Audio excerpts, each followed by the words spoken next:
இஸ்ரோவின் சந்திரயான் 4 திட்டத்திற்கு ஒன்றிய அமைச்சரவை ஒப்புதல் அளித்துள்ளது.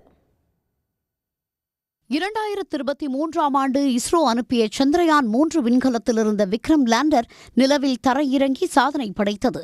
இத்திட்டத்தின் வெற்றியை தொடர்ந்து சந்திரயான் 4, ககன்யான் உள்ளிட்ட பல்வேறு திட்டங்களை செயல்படுத்தும் வேலைகளில் இஸ்ரோ தீவிரம் காட்டி வருகிறது. இதனிடையே டெல்லியில் நடைபெற்ற பிரதமர் மோடி தலைமையிலான ஒன்றிய அமைச்சரவை கூட்டத்தில் இஸ்ரோவில் பல்வேறு விண்வெளி சார்ந்த திட்டங்களுக்கு ஒப்புதல் அளிக்கப்பட்டுள்ளது. அதன்படி நிலவிலிருந்து மண், பாறை எடுத்து வரும் சந்திரயான் 4 திட்டத்தை 2104 கோடி செலவில் செயல்படுத்த ஒப்புதல் அளிக்கப்பட்டது. விண்வெளி வீரர்களை நிலவுக்கு அனுப்பும் திட்டத்தை சந்திரயான் 4 மூலம் செயல்படுத்த இஸ்ரோ திட்டமிட்டுள்ளது. மேலும் 2028ஆம் ஆண்டு வெள்ளி கிரகத்தை ஆய்வு செய்ய 1236 கோடி ஒதுக்கவும் ஒப்புதல் அளிக்கப்பட்டுள்ளது. இதேபோன்று 20139 கோடி செலவில் விண்வெளியில் ஆய்வு மையம் அமைக்கவும் ஒன்றிய அமைச்சரவை கூட்டத்தில் ஒப்புதல் அளிக்கப்பட்டுள்ளது. உடனுக்குடன் செய்திகளை தெரிந்து கொள்ள சன் நியூஸ் பெல் ஐகானை கிளிக் பண்ணுங்க.